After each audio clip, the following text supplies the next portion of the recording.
এই অঙ্কটি পিএসসি নন ক্যাডারে এসেছে।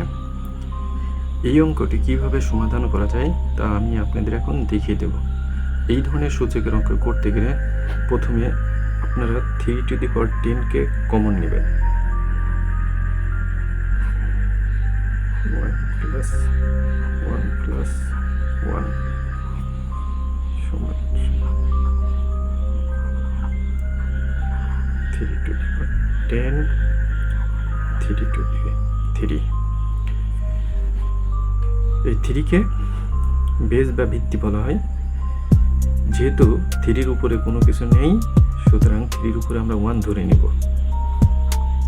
3^10 3^1, তাহলে সূচকের নিয়মে 3^10 +